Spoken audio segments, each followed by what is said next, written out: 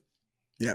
I'm assuming that's exactly what was happening right there with you Yeah. and this story. That's really valuable, because at least for me, if people try to go too far out of their own experience and just kind of this idea, it lacks that human connectivity if they haven't really experienced those kind of raw feelings in relationships like that. I mean, what for you when you go into writing something like that that's personalized to you? What kind of approaches are you taking? You know what I mean? 100%. And I think, I mean, that luckily that's something that, I've learned across several short films I made before I made the latter feature film, in which all three of sort of like, like the shorts I've had that have gone to festivals, they're Mhm. very different, like tonally and genre wise and things like that. But in all of those films, I was kind of tapping into something that was very like truthful and interesting and honest to me.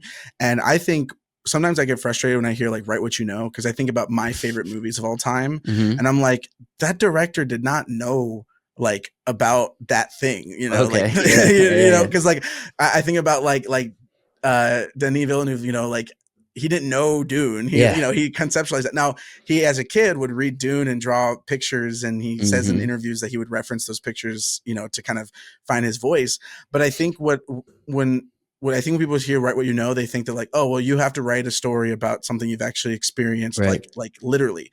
And I would say like my dad wasn't a fisherman. Mhm. Fishing is like the biggest industry in Ketchikan, but like my family wasn't very outdoorsy or didn't do fishing stuff. Mhm. My dad was a salesman, but in Right. many ways, kind of being a salesman is similar to being a fisherman, just because like you're constantly going out there trying to support your family that way. And I think for me, it's like it has to start with a why. It has to start with like, Mhm. okay, what am I really trying to say? Because I think something that, and especially for filmmakers listening to this, any tips I can give for how to like elevate quickly as a director, is that a lot of times, especially I did the same thing when you first start making short films. You watch other movies, you watch like people like make tutorials for stuff on YouTube, and you're thinking about this end product, like, oh, I really want to make a movie where I get to do this camera trick or I get to do this Yeah. sound effect or whatever.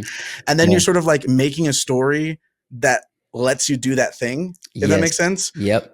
When in reality, it's like the reason that camera trick in that movie that you love works is because that is the best creative choice to support that director's why. And so it's sort of this like you have to completely start from like before you even think about a camera, before you think about actors, like what are you trying to say? Mhm. How do you say that in a story? How do you write the dialogue that comes from that? So yeah, for me, I mean, really, I can get into it because I've spoken on it with in other spaces, but like when I came home from college, I experienced for the first time like this disconnect with me and my dad because Mhm. I was no longer like I'm his kid, but when you go back home from college, there's a sort of like, oh yeah, like if we're having tension right now or something, I could like I'm an adult now, like like Mhm. we are, there's a different relationship you have with your parent when you're over 18 years old. Right. And that felt weird in my gut. And I almost started seeing my dad as like as a person rather than like a dad, And that's what I started. So like the first draft of the script was just a phone call between Ryan and Arthur. And there was no sci-fi premise.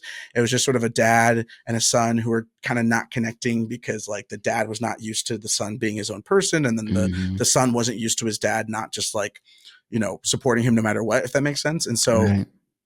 then that developed, and then I was like, okay, well, what I want to say with this film is for someone who's in that stage of life where their child is not interacting in the way that they wish they would, or like when the world around you is changing and the career you want to have isn't working out, maybe because of AI or whatever, like you do have a choice of like what you're going to do in spite of that. And so I had the idea of like, okay, I have this character, he's getting older, his wife has passed away, his son is getting away from him.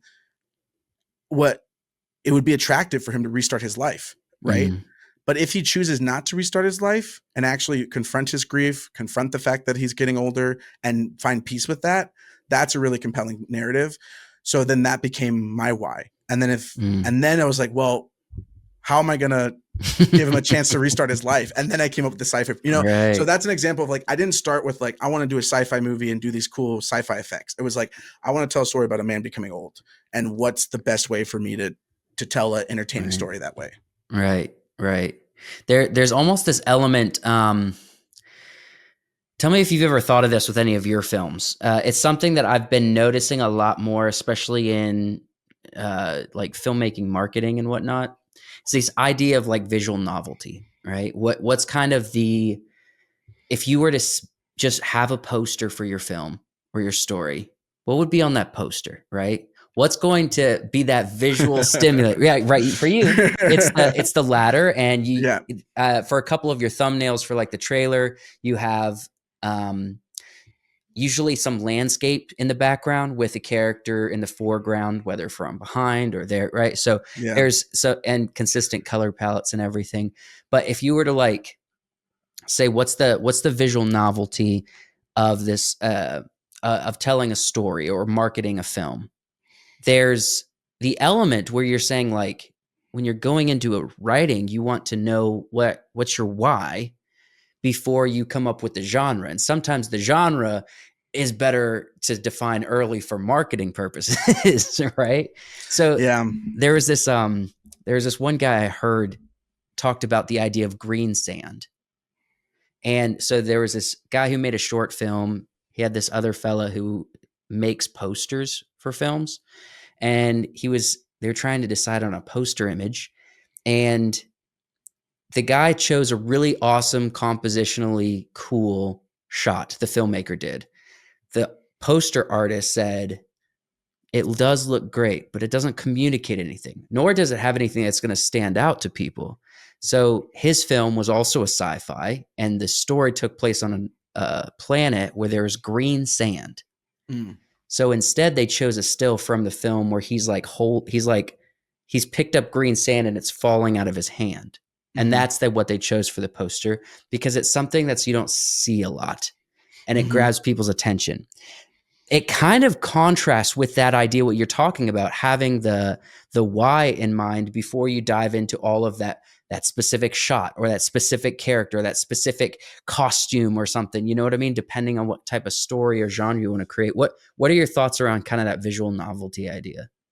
Yeah, well, I would say there's kind of like like when I'm writing a script, I do have two brains, Mm. and that one brain is my producer brain that's like, okay, if we're gonna make this movie, I have to get the money to make this movie and sell this movie. Right. And then there's my brain that's like being the creative part. Now, luckily with this short film, with the short film, you go into it and it's sort of just like I knew that the ladder, the name of the movie, The Ladder, references a salmon ladder in the movie. Mm-hmm. Yep. And it serves as sort of a central metaphor for the film because for those who don't know, the salmon life cycle is that salmon are born in a creek, and then people don't know this, they actually eat their parents after they Nice. after they're born. That's like the first, and then they go out to they get stronger, they grow up, and then they go out into the ocean for their adult life.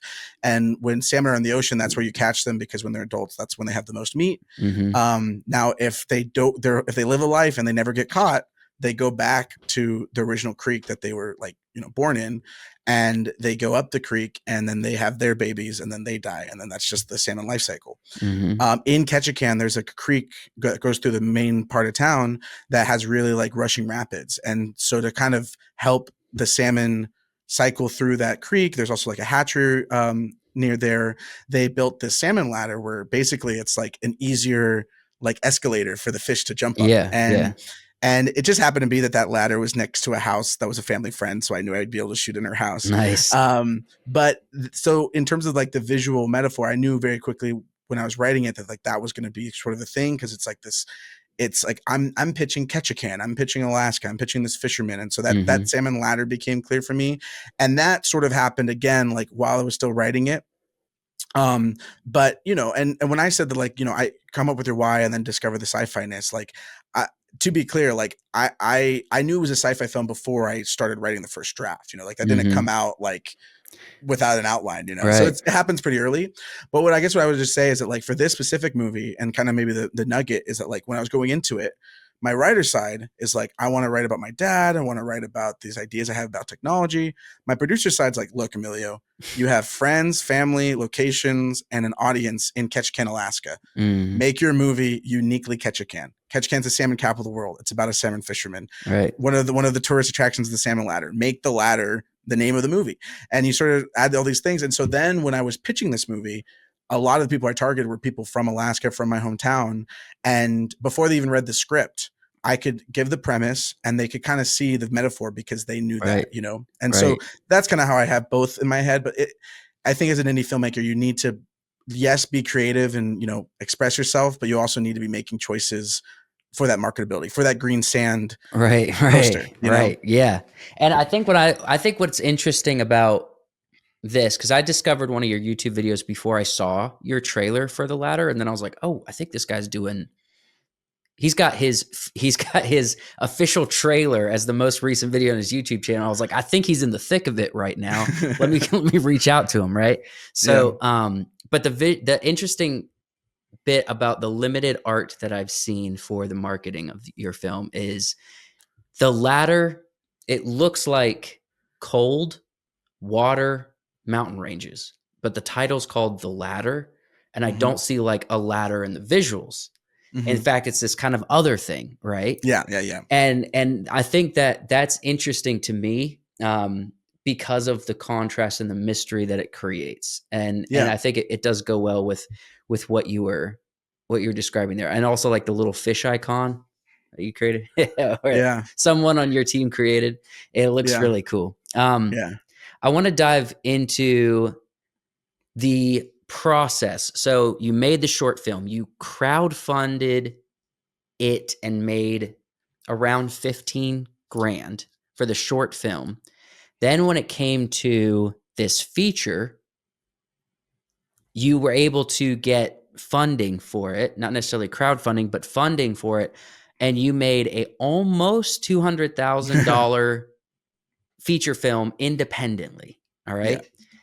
First, I like walk me through what that experience for crowdfunding the initial thing, and then going from that to the jump of doing such a for an independent filmmaker, that's kind of like people's wet dreams. You know what I mean? Like Yeah. it they just don't a lot of indie filmmakers don't, especially early on, don't see that kind of money, right? Invested into their projects. So Yeah. walk us through that process just from the funding kind of producer side of you. You know what I mean? 100%. And yeah, I mean, if people have been in the indie film scene for a long time, they're familiar with crowdfunding as a concept.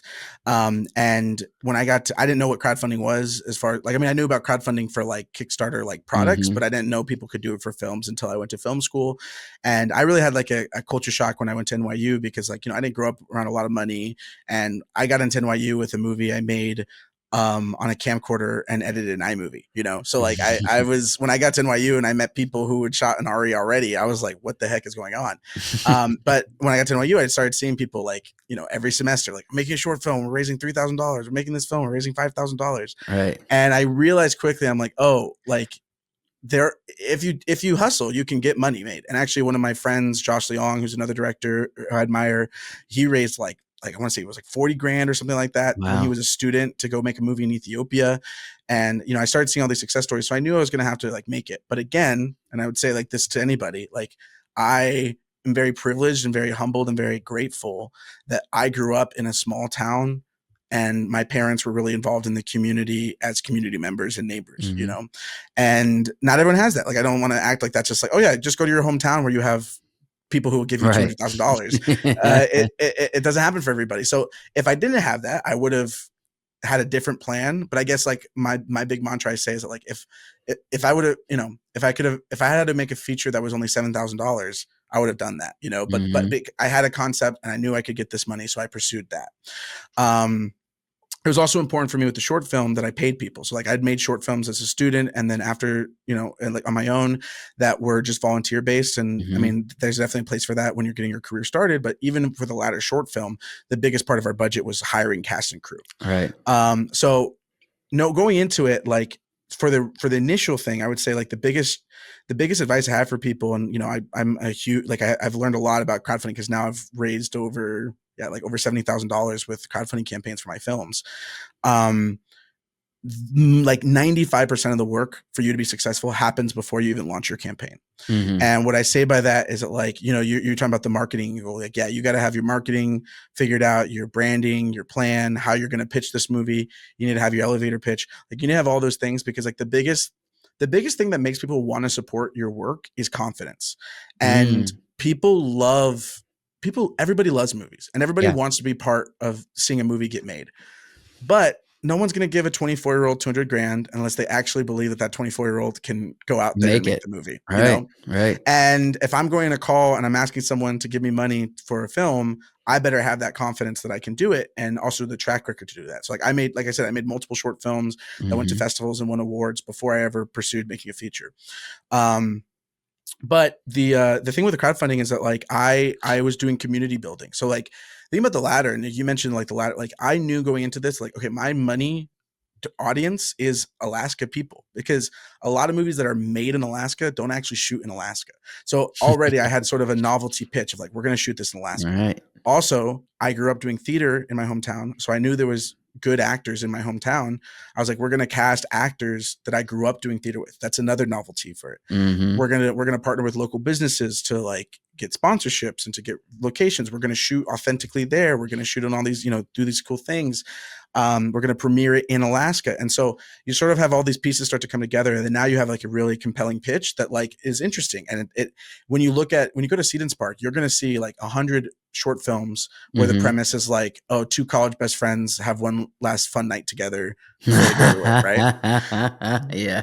In 2021, 100% guarantee you there was only one short film that was being shot in Alaska with local cast and crew. That was a sci-fi, right? Yeah. And Yeah. so that's a big part of it. I think like, I mean, yeah, you probably have to ask me follow up to go into, because it's so much, but I think like the biggest secret to my success was it's a ton of hard work. Like it's the hardest thing I've ever done making this movie. But you have to be confident. And I think like I've met with filmmakers who are like, they've seen what I'm doing with the ladder and they're like, oh, I want to make my first feature. How do I do it? And I asked them like, okay, well, what movie you're trying to make? And they're like, oh, I have this idea. Yeah, we could do it this way. It's like, no, you need to come in and be like, I'm going to make this movie. This is how I'm going to make it. And I need you to give me money so I can do it. And this is how I'll spend it, Right. Okay. So, when you talk about hustle, right? Yeah. And also knowing your audience, knowing kind of the novelty of your project, of your film, getting into kind of specifically, if someone like knows their audience, they have that novelty that you have there. Okay, so what did you do to effectively get the word out, right? Through social media? Did you have an email list? Did you just have a ton of phone numbers from people from your hometown? Like how did you get the word out that you were fundraising for the film, right? Yeah. Well, I think I have to break down how I raised that initial 15 grand, because the success of that crowdfunding campaign then rolled into the feature film.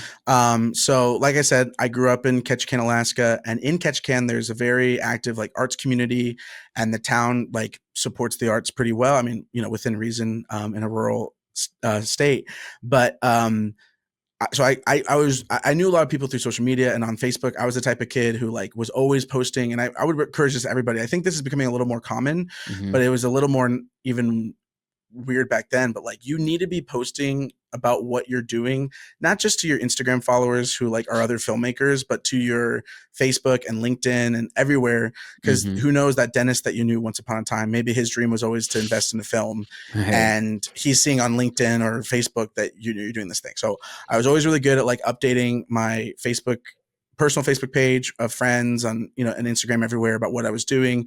I always uploaded my short films to YouTube, even if they sucked, because I just wanted people to kind of see that I was working on stuff.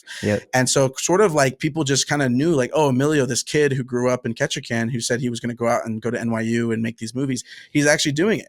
And so then when I announced that I was going to make a short film in my hometown, actually the original plan was to like maybe shoot it over the summer of 2020, and then COVID happened, and then the whole it got feature? extended. Right, is that what you're talking about? Just the short? The short film, okay, yeah. Okay. And so I had posted that I was going to do it literally like in February of 2020. There's like a post on my Facebook that's like, I'm going to come to Ketchikan. I'm going to make this movie. And then, COVID happened, but which was good, because but then in that year, I was still sort of like updating people, and yeah, I built a Facebook page. And what I guess I need to tell people is like, you don't need to have a massive following. You just need to have a very active following. And so our Facebook page like got like over 1,000 followers, mainly people from Ketchikan who like wanted to see the movie. And I was just, kind of getting a social media audience, things like that. I also made a list of, everybody I knew, and everything like that. And also, what was great for me is that like I had grown up in Alaska, but I went to high school in Seattle, and then I went to NYU, and then I have family in other places. So I sort of was just compiling this mental list. Like, these are all the people I can hit. And I got to tell people, if you want to be successful crowdfunding, you have to have no shame and be willing to message anybody you've ever met, ever. And, most, 90% of people you reach out to are going to be annoyed that you're asking them for money, but then that 10% will give you money. And so then I did a crowdfunding pitch campaign. I built the whole campaign out, and then I launched it. And what I had done that was really successful is that before we even launched it, I had reached out to some people that I had a sense would, maybe had more disposable income, maybe believed in the project. Maybe they were like reached out to me because they were excited about these films. And I was like, hey, we're going to launch on this day. Like, are you down to be in for one of these incentive tiers? And, they would give me, and so I had some people, even that initial round, they're like, yeah, I'm in for $500, because they believed in me, they supported me. And then I had these like incentive tiers, and that's just something that they wanted to do. But again, like, it's like, again, reaching out to many people, most people say no. So I already had, like, going into day one before we launched the campaign, people who had verbally committed a certain amount. So when we launched that campaign, I called every single one of them. I was like, hey, campaign's launched. Can you make that donation and then share it? On the first day of our campaign, we raised half of our goal. We raised $7,500 on day one. And so then the next 9 days, it was a 30-day campaign, and we hit our goal in 10 days. The next 9 days was just sort of building on that momentum. And then also at the time, it was 2021. And actually I had started making TikToks about filmmaking, and I kind of stopped doing that after the ladder. But there was a time when like I had a pretty active audience on TikTok, where my TikToks were getting like anywhere between, 10 and 20,000 views. And people were engaging, and they were excited to see what I was doing. And through that, one of the executive producers of the ladder short film, who gave me over $1,000, he didn't know me at all. He literally just stumbled upon my TikTok and then went to the page and saw he could give $1,000 and get executive producer credit. And he's like, yeah, I want to do that. And so, Nice.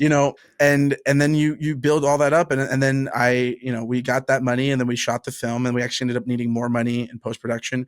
But raising money in post-production is always easier than production, because like it's much easier easier to go to someone like, we have it shot, I just need this to, do whatever. So all in total, we raised like $21,000 for the short film, including post. That also paid for us to submit it to festivals and for me to travel to festivals and things like that. So to put it simply, because you just threw a ton of valuable information. Sorry, yeah, no, you're good. To condense it into sort of a takeaway is all of the above. How you got the word out is literally like, if you thought it could work, you did it and you tried it, right? Yeah. So if you thought it would add to the campaign in any capacity, if you thought about it, you tried it, right? Yes. And that's the ticket, it seems like. Yeah. Well, and I think you mentioned that you've done work outside of filmmaking, just more in like marketing and digital content in general. Like, I also had a day job when I graduated film school. I've been in digital content marketing for nonprofits since I graduated. So I also I knew how to do graphics, and I knew how to kind of write emails and do fundraising. So those are all skills you get. But yes, I would say it's everything, everywhere, all at once. Like, you have to. One of my mentors in film school told me, like, you have to rip your movie out of the universe. Nobody is handing you your movie. That's a good phrase. Yeah. So if you think like, oh, that could work, do it. Because I hear all the time from people that are like, well, I don't want to put all the effort in a crowdfunding campaign and it doesn't work. I'm privileged because, like I said, I had that community that I knew I could target. But again, if I didn't have that community, I would have raised it in a different way and targeted a different audience. But again, like, the people who are donating my movie, like, some of them are like, it's a teacher I had in third grade, and I haven't talked to her since third grade. And it's she got like $400 laying around. Yeah, exactly. She wants to throw out a youngster. Yeah, and those kinds of things. There's a lot of opportunity if you partner with a nonprofit to do fiscal sponsorship, and then people can make it a tax deductible donate. Like, there are so many things you can do, and I just think that, like, unfortunately, if you want to raise a lot of money, like anything north of 10,000 for a crowdfunding campaign, you either have to have rich parents, which I did not have, or you have to be relentless. You have to call everybody email everybody Literally, it's so funny because even now, like, when I go through Instagram DMs, if someone DMs me that I knew from like 10 years ago, I see that in 2021, I messaged them like, oh, hey, I'm making this movie. They never Yeah. responded, but like, it's fine because I still got to make the movie, you know? Yeah, yeah, yeah. Okay, so I want to ask you a question. You know, this is just a quick kind of in the weeds question. Sure. It's actually something I'm thinking about. Maybe some people think about the same thing. So if you are like, hey, I need to set up socials, all right, to promote my crowdfunder. So should I set up my Instagram and Facebook page as the name of the film or my production studio name? That's something like what did you go with? I don't know if there's a right answer, but what did you go with? You know, I actually, luckily, because of Instagram collaborative posts, I actually think that's a huge game changer for the Mhm. social media game. Because for I would say like if I were doing it today, I may not make a ladder film Facebook like its own social media page, only because your own personal brand is very important in today's current market. And like ultimately, I want to make my next feature, and the next feature won't be the ladder, and it won't be attached to Alaska. Yep. So I don't really want to build a community for that film that's not going to translate to the next film. Now, granted, that community is very much rooted in this whole narrative of me being a little kid and with a camera in my hometown and dreaming of making this movie. So they'll probably support my next thing. Um, but you know, for me, I have my own personal account. I have a film account for the latter, and I have an account for my production company, Torres Productions. Luckily, with Instagram collaborative posts, like it's very easy to cross post, and then you kind of sort of get cross promotion. But I would say if I was starting out, I may not make a page just for my film, especially if it's a short film, Like because socials with your short film's name. You'd I rather probably wouldn't yeah. in today, and that's because like your personal brand matters. And like Mhm. I get inspiration. You know, I mentioned earlier, like if I didn't make a feature for 150 plus dollars, $1,000, I would have made it for like $7,000. The reason I Right. mentioned that is I know a filmmaker that I met at the Phoenix Film Festival recently. His name's Joe Burke. Okay. He made a feature called Burt. Burt just won like top awards at the Florida Film Festival, I Phoenix Film think Festival, I heard about Cinequest. this film. I Yeah, think I heard about this film. they just did a Movie Maker magazine interview about it. This movie, he made it for $7,000, and it's awesome. I love it, and you know he's about to do like a theatrical release, and then you know do his own independent Mhm. distribution. Um, and he doesn't have a Burt social media. He just has his own personal social media, and he just posts about Burt, which like people are like, oh, well, I mean, yeah, if I'm going to watch Burt, it's because I like Joe, right? So I'm going to follow his Right. social media. So giving him a shout out, he's doing a really smart thing. That Awesome. being said, I think for the latter, like because I made it for the short film and I already had that audience, and then like I said, when I started going after getting money for the feature, Mhm. I wanted to build off of that. So that was that case. But honestly, if I was starting right now, I may not. I would probably just have my production company and then my personal brand. And the idea being like your short film project should support your personal brand. And if you don't feel good about blending your film with your personal brand, that's probably a bad sign that like there's something about this film you need to figure out, you know? Right, right, right. That actually leads me to a really interesting question I want to ask you about, because you're bringing up personal brand. YouTube seems to have changed, specifically YouTube. Now, we could say long form free content online, Right. Yeah. so less so like, Not reels. Yeah. reels, not reels. We're talking about long form kind of getting building a relationship with an audience. You're talking about building your own brand. It seems to me like there's an evolution in filmmaking right now, not just in filmmaking, in entertainment. People are caring less about stars and more about who made the dang thing. You know what I Yeah. mean? Yeah. Like people are keeping up with Christopher Nolan way more than they're keeping up with Brad Pitt. Yeah. It Yeah. just seems that way. Yeah. And I think on some level in the age of YouTube and personality and trust and audience built around trust, right? I feel like there is a argument that filmmakers today can't necessarily be the way filmmakers were in the past, Yeah. right? Like Yeah. they kind of have to be out there and putting themselves out there for people to actually get to know you and like you so that they do show up and watch your film because there's so much competition when it comes to what people are going to choose to be entertained by. Yeah. No, I think everything you're saying, I think I see this. I see the same thing. I think like if you're getting into YouTube content creation right now and you were to look up a recently, like, how do you get started on YouTube? Like, all the people who make content about this, they're talking about how like the algorithm on YouTube's changing, where Mhm. they're pushing smaller creators that are authentic storytellers, and you're not getting 100,000 subscribers anymore. But even if you have that small audience, you can build into other things. You can, set up your Patreon or whatever. So like, there's definitely a push. I agree. I Yeah. also think that like, if you're getting in the film industry right now, and you go on social media or read Variety, every article headline, everything's about how LA's dying, Hollywood film and TV is dying. Like, the industry's cooked. AI is ruining everything.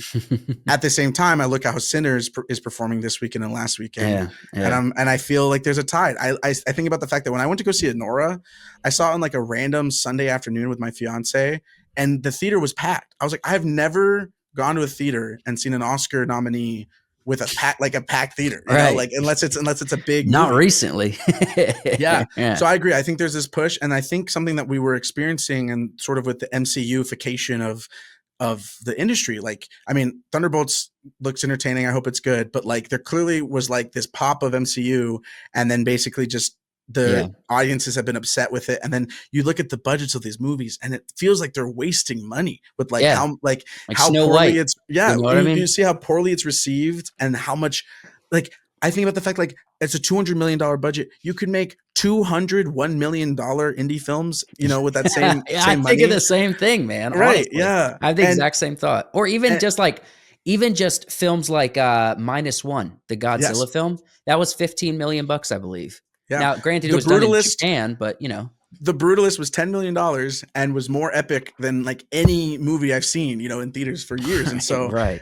I I agree completely. And I think the problem with that is that, like, all that being said, you do have to come to terms with the fact, like, AI is real. Mhm, People don't go out to the theaters as much as they used to. Like, they're getting better since COVID, but we're still not at the numbers that people were going before COVID, right? mhm, And so I think what the studios see with that is they're like, well, then we have to make the theater experience an event. So we want, like, the biggest visuals, and you have to go out and see it on the biggest screen possible. And that's why you should go to the movie theater. And in a way, like, that's worked for Top Gun Maverick, that worked for Avatar, that's worked for Dune. Like, mhm, that's working for Sinners. Like, that's kind of a version of why you should go out to the theater. I think the other side, and like, I actually think Sinners is also benefiting from this, and Nolan's benefiting from this. And I even think, like, Barbie was obviously an event in of itself, but I do mhm, think people were aware of who Greta Gerwig was and wanted to see her film. Like, the other aspect is like, oh, I'll go out of my way to go see this movie in a theater because I want to support that artist, or I want to support that person. And so in that way, the thing for an indie filmmaker is, yeah, you have to make the case. Unfortunately, your movie can't just be a good movie anymore. mhm. If you want to build an audience, like, it's got to be good, and then it's also got Gotta to be seen. it's got to be seen. And for it to be seen, for me to go out and see a movie right now, and if I'm honest with myself, like, a lot of movies that release that look good, I'm like, I know will be on streaming eventually. Yeah. But I watch a video of Ryan Coogler passionately talking about the different film formats, and I'm like, well, I got to go see it IMAX 70 millimeter, Yeah, yeah, And in a yeah. small scale, that's what's happening with my movie. Like, we had sold out screenings at the Phoenix Film Festival for our film 3 times, and That's like, awesome. we had a packed theater. And granted, I have, I live here in Phoenix, so I had family and friends who came out, but Mhm. there were people who, like, literally told me, like, oh, they saw me talk about the movie on, like, an interview, and they wanted to come out because they support, or they heard, like, oh yeah, some kid from Alaska, he's 24 years old and he has a feature he made in Alaska. Like, it wasn't about, no one was saying, like, we should go see this movie because it's about it's a sci-fi about a fisherman. They're like, we should go see that movie that was made in Alaska. Right. And it's kind of unfortunate that, like, that's where we are. But I think I'm a big advocate of, like, the industry is changing. You might as well be in it, in the sense of, like, yeah, you can build your own audience, and it's almost Mhm, better to have a smaller audience who actually cares about what you're doing than a mhm. massive audience that will just passively watch your stuff. And I think also for beginning filmmakers, it's so incredibly valuable. And I see you have successfully done this with a few of your either films or trailers or something. You get even on YouTube, and maybe I haven't looked at your other socials, maybe on Facebook you have some good numbers too or something, but on YouTube, it's so valuable when you're making your first few films and you're like, I'm giving this away for free, everybody. I just need my reputation to build here. If you give it away for free for the purpose of building your reputation and still nobody watches it, then we're in, it's a real punch in the gut, you Yeah. know? Yeah. So at least you have to get viewers. You have to at least get it seen. And I think one of the most valuable ways, at least I know because I spend so much time trying to figure out YouTube strategy for honestly different types of content.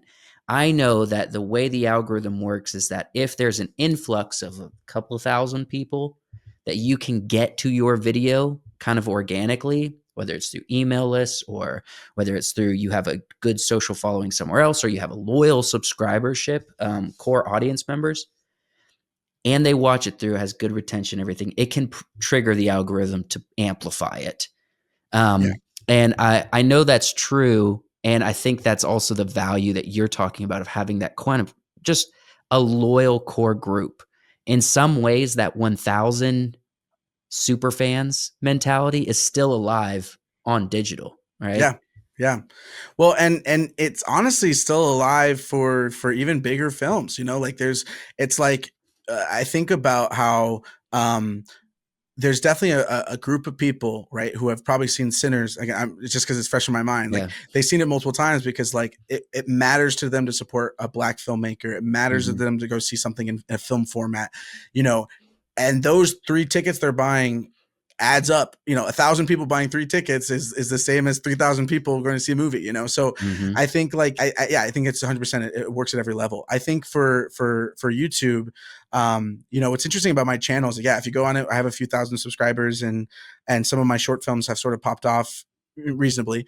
And the thing with the Over a last, hundred, over 100,000. That yeah, I would say that's a success audience on, YouTube of a channel that, honestly, like you haven't been doing it for terribly long. I mean, you have a few old videos there, but like yeah, kind of doing regularly, that's yeah. really good numbers, you know? Well, and that, you know, and hopefully I would love to, because, you know, something that I'm kind of navigating in my career is like, I've been making this movie while having a day job, and I'm going to Mhm. be, you know, navigating toward pursuing filmmaking full time and these things. And so I know that I need to kind of build up, be more consistent about YouTube, because you know, I've made a few tutorial videos, but then I haven't posted in a long time because I get I busy with love them, life. man. I love them. You do a good Thank job you. doing the tutorials. Well, I guess what I was gonna say is that, like, for the short film, like when I released it on YouTube, I sent it out to my email list of people who, you know, support the film, post on socials. I sent it to people, and we got an initial pop of like you know, like you said, 1,000 views, like with the first day it dropped, because it's just like all those people who followed the film, like, oh, it's finally out, Mhm. you know. Yeah.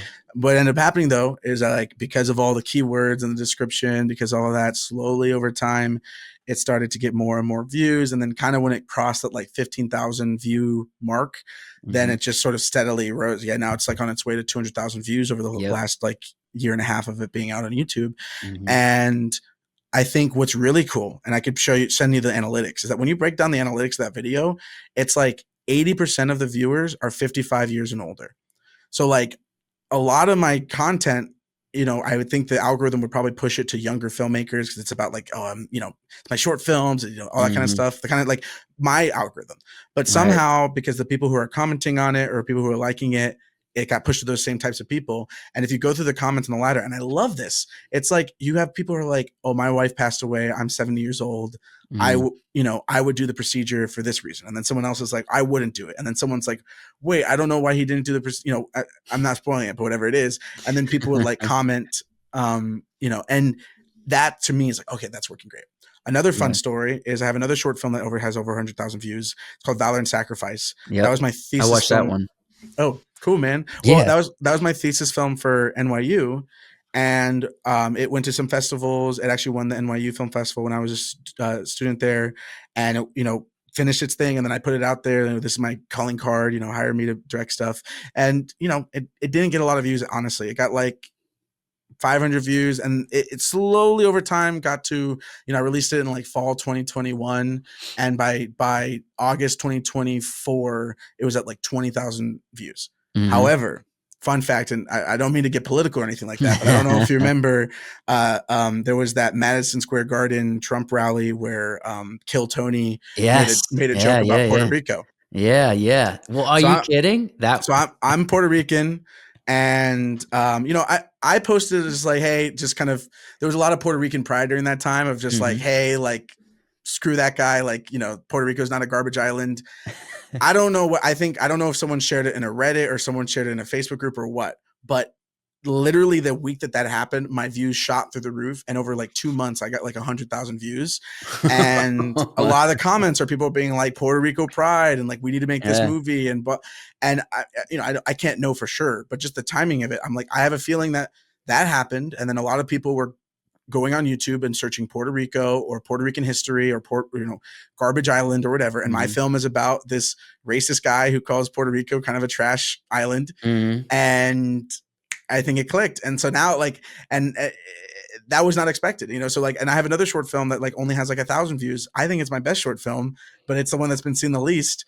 Maybe Mm. one day that will have the right thing, so I'm a big advocate for just put it out there. Yeah. There's definitely ways to gamify it, as you know, and try to really do it strategically, but it's crazy how like I just put that film out there because I wanted people to be able to see it, and it blew up for society reasons that had nothing to do with my work, Because of kind of Tony Hinchcliffe saying something wild at a Trump rally.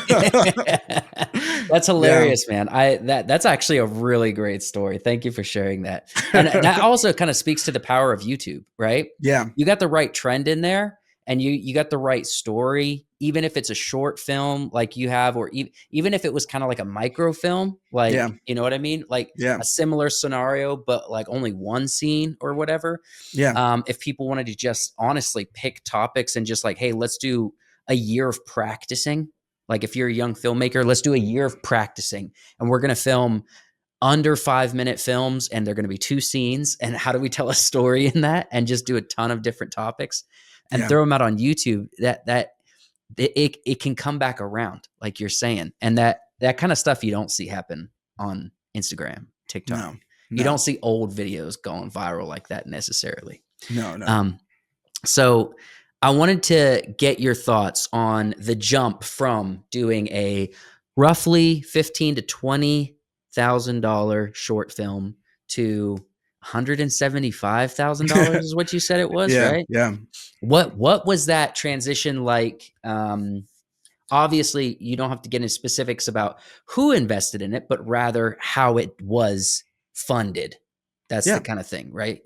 I want to hear that process, because that seems like it's a pretty big jump, right? Especially for an indie filmmaker. Yeah, 100%. Well, I got to give credit to my producer, Alexandria Hellman. She went to NYU with me, and she, comes from a very similar, like, scrappy background. Like, let's make a Mhm. movie with whatever we have. And so when I tell the story, she's there with me every step of the way. But what's interesting is that we didn't meet in person until we shot the feature film.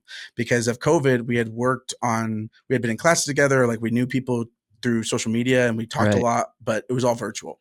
But basically what happened was I made the short film, started writing the feature film before the short film came out. It's very important that, like, if you want to do the proof of concept to feature thing, you got to have the feature done before the short comes out. Mhm. Cause the Right. whole pitch is like, oh, well, someone's going to see this and want to invest in me. If you're not ready for them to invest, then like, it's kind of a waste, So Right. Right. when the ladder was finishing its festival tour, I was writing the script, and then I finished the script, and kind of the initial thing I did before I released it was I met with Alex, and I had another producer friend who helped us out, because I never worked with a big budget. The 15 to 20K short film was the biggest budget I ever done at that point, because I'd just done Mhm. small projects.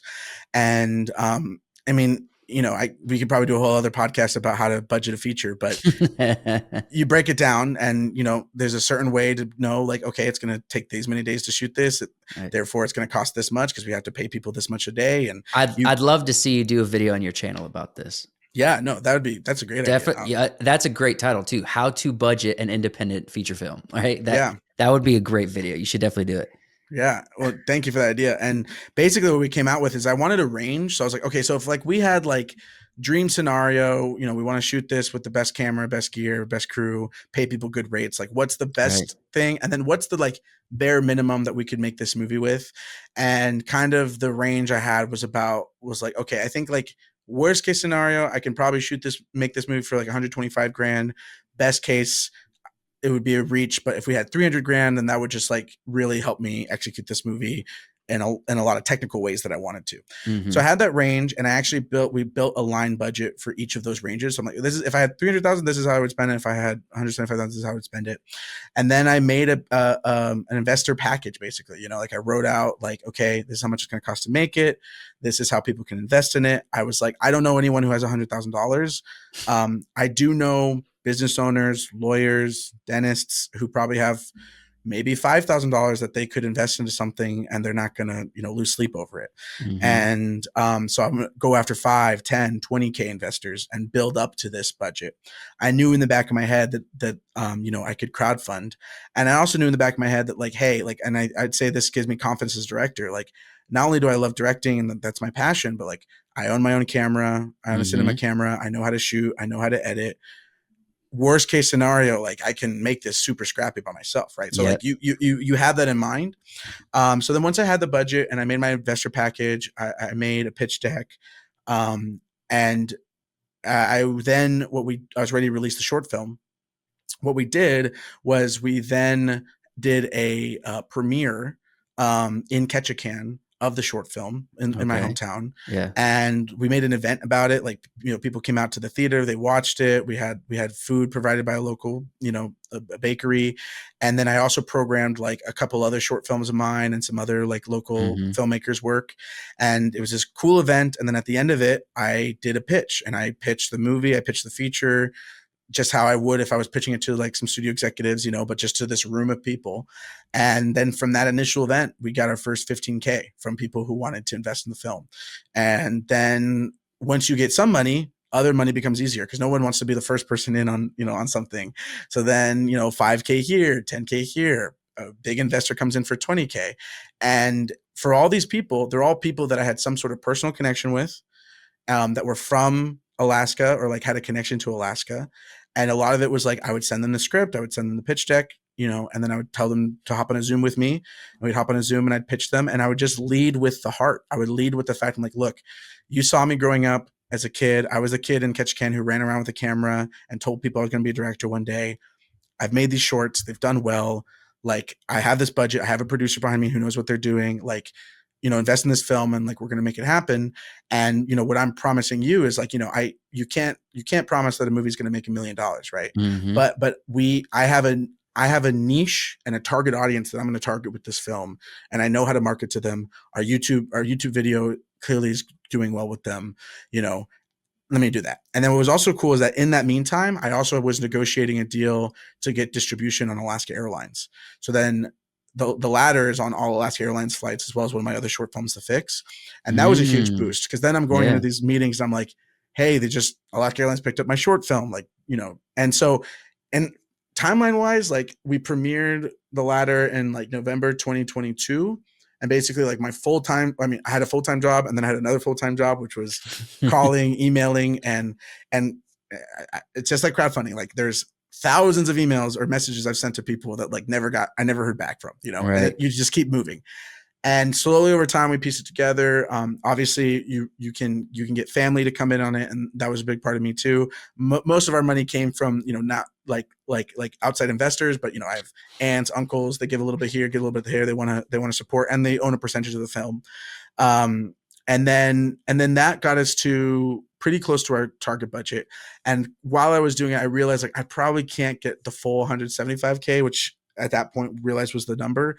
And so I did something which I don't necessarily recommend everybody, but I felt pretty confident about it. I was like, I'm just going to get enough money to shoot this movie, and then I'll crowdfund the rest to do post production, which Mm. you got to have some confidence in crowdfunding to do But that. the one thing is you already had raised $15,000+ on your previous short film. So if you felt Yeah. like there's a formula here and you already got it, it makes sense why you would feel confident, right? Yeah. So, and really one thing that helped us out a lot is that we did a sponsorship with a local credit union. So there's a credit union in Ketchikan called Tongass Federal Credit Union, and they really care about the community. They really support entrepreneurs in the community. And so I approached them and was basically like, hey, like you support, interesting entrepreneurs. Like I'm sort of an entrepreneur from Alaska making this movie project. Do you want to give me a sponsorship deal for some cash? And in exchange, like we'll put your logo on the poster and the credits. We'll use your credit union as a location of the movie. And on Mm-hmm. social media, we'll shout you out like, a bunch of times, and they were down. And then what I was able to do, kind of sweeten the pot, is I was like, well, I'll also produce social media videos for you. So when I come into town to shoot this movie, we're going to shoot it for 3 weeks, and then my crew's going to leave, and then I'm going to stay in town and shoot some stuff for you, like, in Right. exchange for Right. a Right. chunk of the budget. So that Kind of was slip it into that freelancer like part side of you. yeah. You know what I mean? Yeah, and so that deal was a major sponsorship, and that got us sort of across the finish line for raising money, and Very cool. we got all the money confirmed in like July of 2023, and then we shot the movie in October 2023. So that was just like all the pre-production and Right. logistics and casting and all that kind of stuff. Awesome. That's super cool. And would you say that was more difficult than the crowdfunding, like for the 15K, or which one felt more of, not to say that the feature funding format you did is completely repeatable, right? Yeah. There's elements to it that are, but not 100%. For you, which process was more difficult in your mind? I mean, definitely the feature. I mean, just for some context, like when I made that, when I crowdfunded for the short film crowdfunding campaign, I was a student at NYU, and then like I graduated, but the summer after I graduated, I wasn't like, I was still living with my parents. Like Mhm. I could put all my time into it.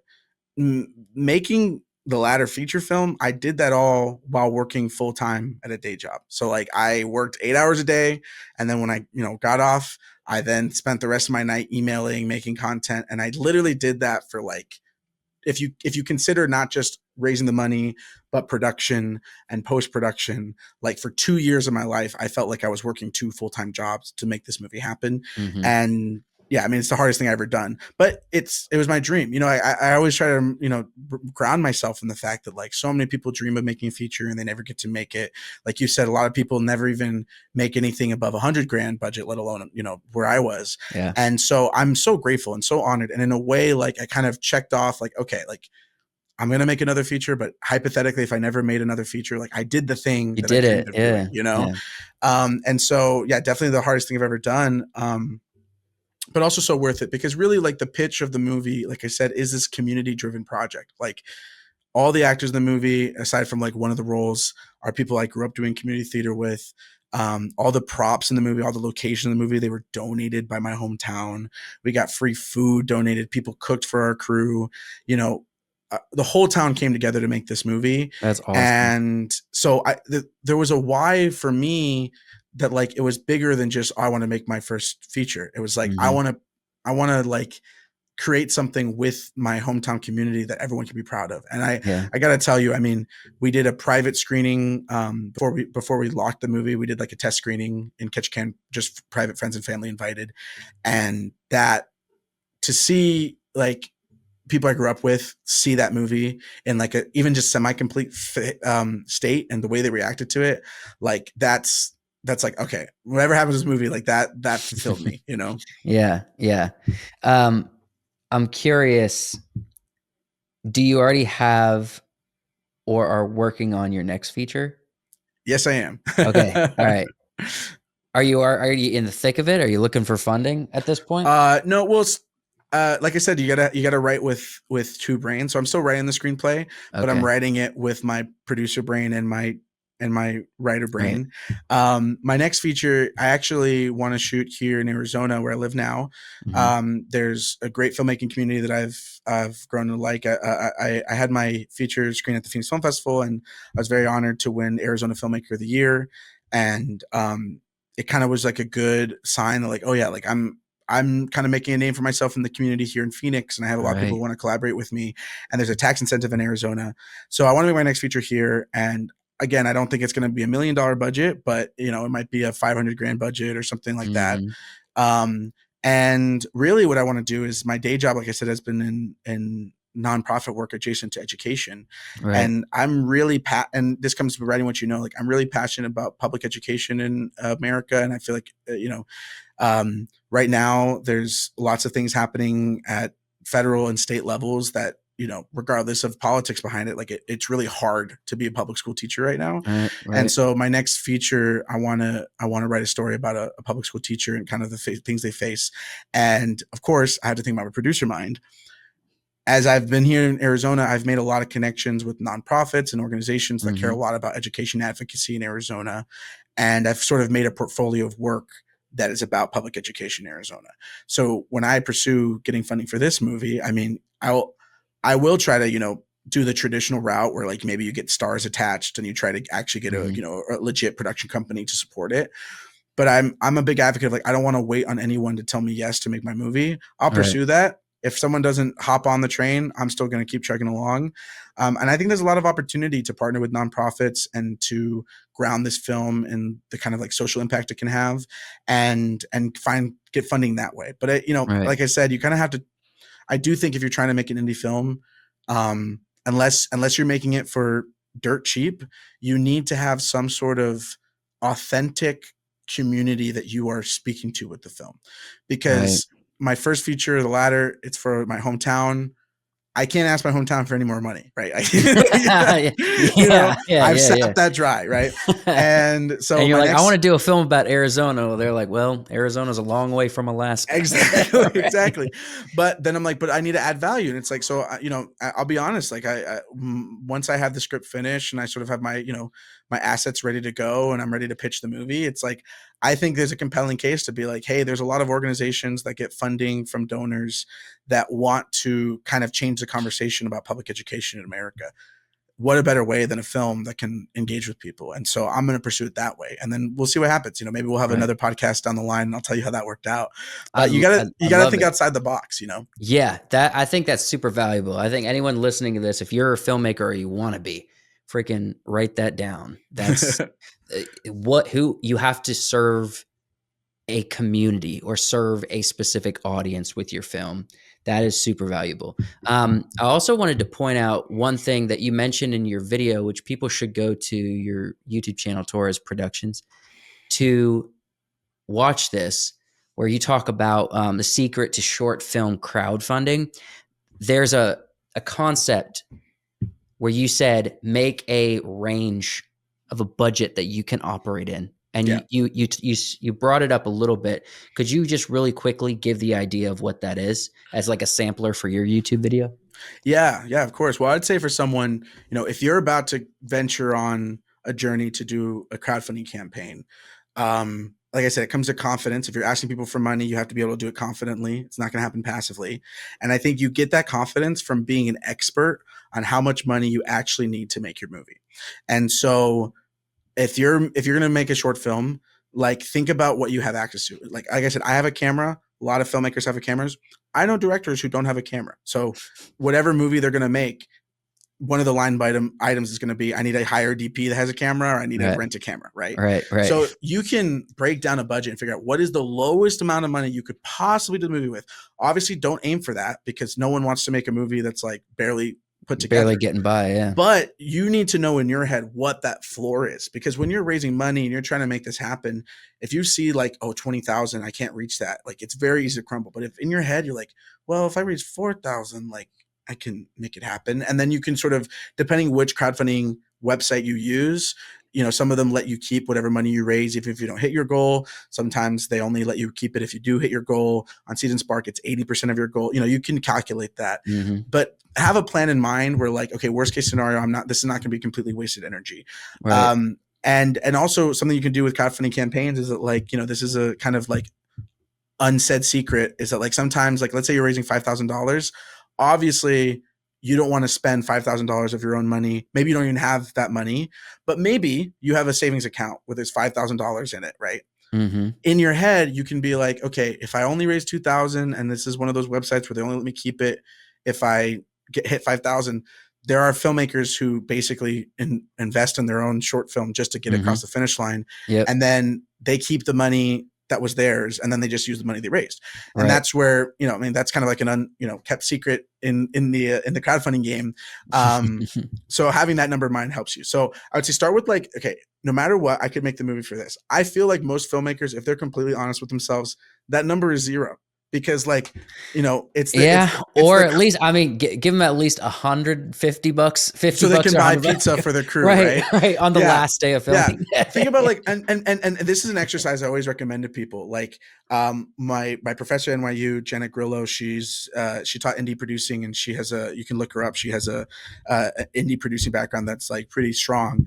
Mhm. She always talked about how like you need to create sort of like a circle of resources where like you sort of have this inner circle where, like, these are all the things like in your own home, in your own personal collection that you have access to. Like, oh, I have a phone, I have a camera, I have a Mhm. computer. Like, take the time to make the list of all the things that you have access to. Then make the circle of like, okay, these are all the things that my friends and family, like maybe my friend has a truck, maybe, these are all the in-kind things that you can sort of break down, and then make that circle of like, okay, if I ask someone nicely, maybe they will, and you sort of make this web of resources. Yep. That is like your superpower as a director, because then you're like, okay, I'm making this horror short film. I know there's a location I want that's going to cost me $1,000. I'm going to go for that. If I don't get $1,000, I'll use my buddy's apartment, right? Mhm. I want to go after shooting this on an Arri Alexa Mini. The package is going to cost me this much to shoot it on. If we don't hit that, I'm going to shoot it on my iPhone with a gimbal and make it found footage.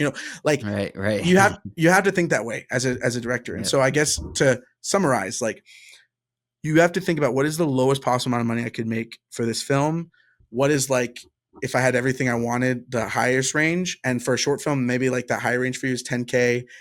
Maybe, yeah, let's be a little generous with them. They got to, pay for insurance at least. Maybe your bottom is 1K. Okay. Right, right, On a website like S.D.N.Y, that means you probably should aim for like a 9K budget campaign, right. because then it's like, okay, if you if you hit 80% of that $9,000, you're gonna get more than you need to make the worst version of your movie. Mhm. But then, like, it's not, if you hit 9,000, it's not hard to like keep that momentum and hit 10K. In Right. general, it's better to, especially for a website like S.D.N.Y, which is the platform that I recommend that people use. It's good to overshoot how much you need, because if you only raise 80% of your goal, you don't want to still not have enough money. Yeah. Yeah, that makes sense.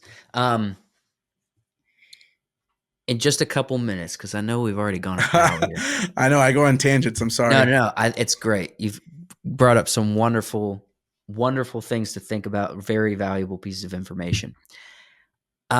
Looking about the future of filmmaking, right? This is one thing that my channel really, I really like to focus in on, Mm-hmm. because I feel like if you can have a good idea of the future, then it can eliminate fears a little bit. It also is like can set off warning flares about certain areas of the industry, and also I'm relatively sensitive myself about people's dreams. I mean, this is a very technical but also emotional art form, is Yeah. filmmaking. Yeah. And most of the time, people that get into filmmaking got into it because it's literally a childhood dream. You know what I Yeah. mean? Yeah. Most filmmakers figured out they wanted to be a filmmaker around the age of 6 to 12, like somewhere in there. Yeah. Me too. And so that means this is like a very sensitive dream when it comes to filmmaking. So if you can know what's happening in the future, it has less possibility, or it's a less scary idea, because it also evolves so fast, so quickly. So in that frame, Mm-hmm. looking into the future of filmmaking, looking at technology evolving so quickly, looking at AI, what do you think in your experience and what you're seeing? Doesn't have to be the absolute right answer, just what you're seeing. What Mm-hmm. is it filmmakers need to be thinking about, right? Mm-hmm. What is it? What would you say? Um, like, 24, naive kid, so this is just my perspective, but I think, actually, I'm very proud to be a filmmaker, but I think, if I'm being honest with myself, and the advice I'd give to everybody, is that, like, I don't think it's serves you to necessarily identify first and foremost as a filmmaker. Mhm. Instead, I think really what you are, and really what you should be, and you should find confidence in, is that you're a storyteller. And it just happens to be that the most fun medium for you to tell a story in is filmmaking, right? Yeah. But so many skills in filmmaking translate to other crafts and other art forms. And also, for me, like, technology, like you said, technology changes. For me, like, when I started making short films when I was a little kid, 10 years old, it was like Lego stop motion movies, right? Mhm. Because, like, that is not the format I dreamed of making, but that's what I could do. It's what you And could do. so, and so I think I think AI is real. I think, especially in the commercial space, there's a lot of there are $500,000 commercials for products that already Gen AI can make a very convincing product shot in 10 minutes. Right. Right. At the same time, I definitely think that people are underestimating how much people don't like AI slop. Like I All think right. All I right. see people post on Twitter like, look at this, they made it like filmmaking is dead. And I watched them like, this is awful. And I think any person who watches it would know it's awful. And I know people say it's like, it's going to get better. It's going to get better, but there's still going to have to be a storyteller who's unique, because the reality is that like, if filmmaking is really getting democratized and now everybody has access to this high quality content, I don't know if that's necessarily true. It's going to be those storytellers who can tell a story no matter the format that are going to elevate. I also think like documentary, like I think as things become more and more like AI slop, people are going to crave authenticity and they're going to crave film. They're like, and unfortunately it's going to kind of make it more niche. Like I think in some ways the Like theatrical vinyl, kind of like vinyl. Yes. Film is going to be like vinyl a little bit. But hey, there's people who vinyl's their life and their career, and maybe they don't. It's a very romantic idea to me. Yeah. Like I think it's a lot of fun, and I definitely want to do it at some point because I haven't dabbled yet. Yeah. Well, and I mean, my fiance, she's a musical theater actress mainly. I mean, she does lots of different crafts, and I have a theater background. I know a lot of theater actors, and I feel like theater kind of fills that in society right now. Like only a niche group of people actually go out and watch live theater, but it's still a central part of culture. People still make careers in it. And so I do think that's something. I mean, I will say, like, if you're getting into filmmaking because you want to be famous and make $200 million movies, that's not why you should get into it. Right. Yeah. It's because you have stories to tell and you want to tell them and you like doing the craft. And I think for myself, when I see the current landscape and changing technology, it's like, I would still tell stories if I woke up one day and I was blind and I couldn't make movies anymore. I would just make podcasts, like I love telling stories. I love bringing communities together. That's what my why is. And so I guess what I think filmmakers should be thinking about is it's like, why do you do this?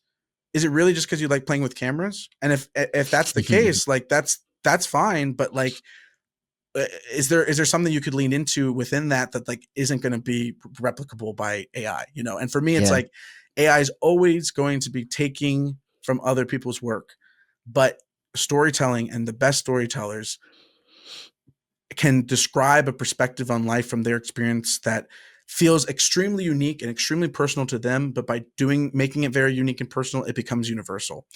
AI just makes generic because they don't have anything real to ground it in. And so that's my opinion. That's really good. Yeah. I again, it could, I don't know. I feel like my opinions could change as quickly as, AI showed up and evolved so quickly. But I do kind of at this point feel like what you're saying is absolutely true. I feel like the stories that connect with the human brain and the human physiology, when they hear a story or when they experience a emotion coming from a story, coming from a character's performance, that says so much more than something that AI can create, because they don't have that cellular experience, but I do think like the Transformer movies, those are kind of at risk because you can do the big, spectacle stuff really easily with AI. So I think those kind of surface level, kind of just action porn films might be a little bit at risk with the AI industry, I agree, but I'd also say they've been at risk. I mean, look at the industry. Right. Like Marvel releases the Ant-Man and the Wasp movie, and granted, like they had the Jonathan Majors drama too, but like that movie is just like it's like, to me it's just like slop. Like it's just like trying to be visual for visual sake, and it doesn't look good. It's and then, reminding me, going back to like like what, Spy Kids 3D or Yeah, something. Shark Boy and Lava Girl, Like just exactly. horrible graphics, but it was just like so much. You know Right. what I mean? And to be, I love Robert Rodriguez, Oh, I but do for too. It was context, Spy awesome. Kids was made for like 1% of the budget of Ant-Man Right. Quantumania, you Yeah, know? yeah. I know. Yeah, yeah. And so yeah, I think I agree. I do think those are people at risk, but I think that's the thing that's happening and that we talked about. Like, I think, we'll see how it faces in the industry, but like I have not seen the Minecraft movie. I don't really have an interest in seeing the Minecraft movie, but I do know that I saw people going out to the theaters to watch Sinners. I saw people going Mhm. out to the theaters to watch Anora. I also think another thing you're talking about, and that's kind of like, we live in a landscape where like social media is just as important to it. Cause unfortunately you can't just tell a good story, but then you also have to do the work of telling people why it's a good story on social Yeah. media. You can't just be like a nameless, faceless, kind of mysterious Yeah. filmmaker that everyone loves anymore. Yeah. It's Well, just I kind think, of hard to be that person, I you think know? I think about Anora and their like Oscar campaign and Mikey Madison being charming, Sean Baker kind of being so passionate, like the Russian actors kind of like going viral on like Mhm. on various TikToks. That was all part of that movie being a success. Like Yeah. it's that's what AI, at least now. I mean, now granted, there are AI influencers, so we'll see how it works out. But I think, and that's also why so many filmmakers advocate for film, because it's a physical thing that you're creating. It's not just like Yeah. this faceless transition. I will say though, like, unfortunately, I do think, we probably weren't old enough to know this, but I know when like Photoshop first came out, there was Mhm. graphic designers that were saying this is the end of graphic design. At some point, it became a tool. There's going to Yeah. be, and already it's the case. Like, you can't use most software these days without it being like, by the way, do you know we have a new AI assistant or whatever? Yeah. It's becoming integrated. It's going to become a tool, and that's why like the way you navigate it is like, what kind of storyteller are you? Can you confidently tell a story? And are you able to adapt and change? Yeah, Right. And I think that there's going to be AI tools that already exist, but I think will be refined to be more helpful, yeah. um, with kind of those fundraising campaigns that you're talking about, Oh with yeah, distribution, with content creation, with everything you need to try to get the word out, as we spoke about, to let people know you're raising yeah. money for a film. AI could help you do that. Like campaigns in general, like digital social campaigns, AI could really help you out a lot with. And that's just one area that is already either it's going to be like really refined or it's getting there. You know what I mean? I would agree, and then I would just also say though, at the same time, if you're in marketing, this. There was this like moment when like ChatGPT dropped, where it wasn't like being used by everybody, Hmm. and you could probably get away with like, oh, make me a caption for this type of post, and then post it for your brand or whatever. But now we've gotten to a point where like I can tell immediately when I read an email or I read a caption if this is Hmm. something that was written in AI, and it turns me off immediately. And I actually think a lot of people are starting to pick up on that. Like if it Right. uses emojis, if it uses the long M dash, if it does all these things. And so in a Right. weird way, like being able to write an email that's actually well written, and when you start reading it, you're like, oh, this is a human. That's important. But I agree. There's like automation, Yeah. there's variations, there's targeting.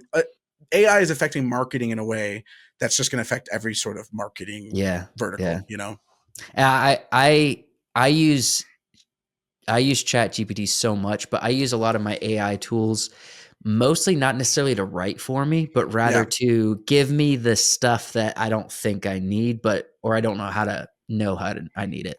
So Yeah. you could ask ChatGPT, give you keywords for this, Yeah. for your YouTube video tags, or Yeah. to include in your description or something. Yeah. That kind of stuff is very valuable because your video sometimes needs that for, your short films to randomly go viral when someone at a Trump rally talks about Puerto Rico, Yeah, yeah, no, well, right? and I mean, I think that's what I'll say is, obviously AI is still a touchy subject in creative fields. Like I said, I think my thing is that like I think human creation still trumps it, but yeah, it's a tool that you need to use, and I would say, I have also used it before, in my day job and in my life. But Right. again, not for I really don't think it's good at the generation stuff.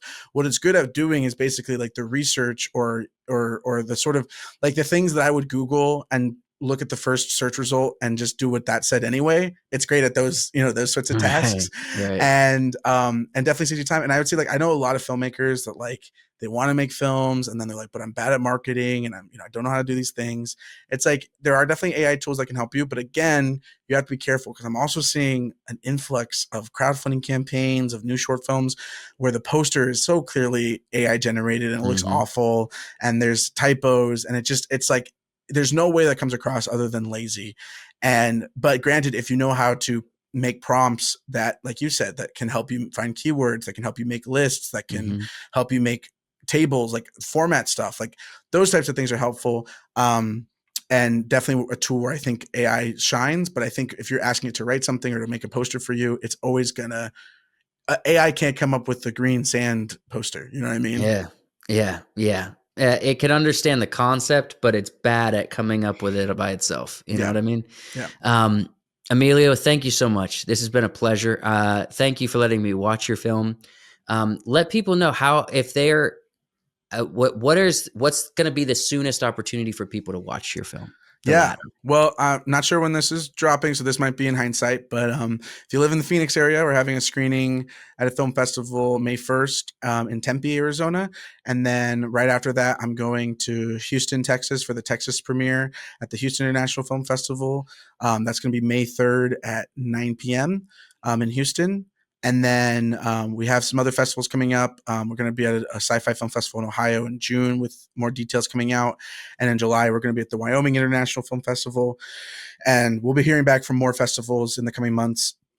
If anyone knows how the festival circuit works, it's kind of just like a rolling thing. Right. But I would encourage people, if you go to theladderfilm.com, or if you go to our social media at The Ladder Film, Facebook, The Ladder Feature Film, you can see when all of our upcoming screenings are, and whenever we have new screenings, I announce them there.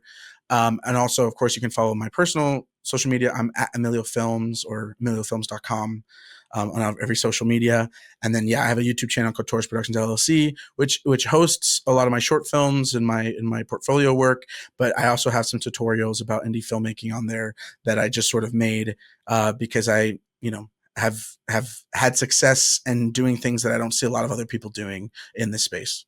Right. And that's how I discovered you, man. So I really appreciate it. And thanks so much. I'm looking forward to seeing The Ladder be a huge success Thank you, when man. over the time of its continue to be rolling out. And Yeah. and I'm excited to see your next feature, man. So keep me updated. Thank you, I'd man. love to talk to you again about that when you got something you wanna share. So appreciate it.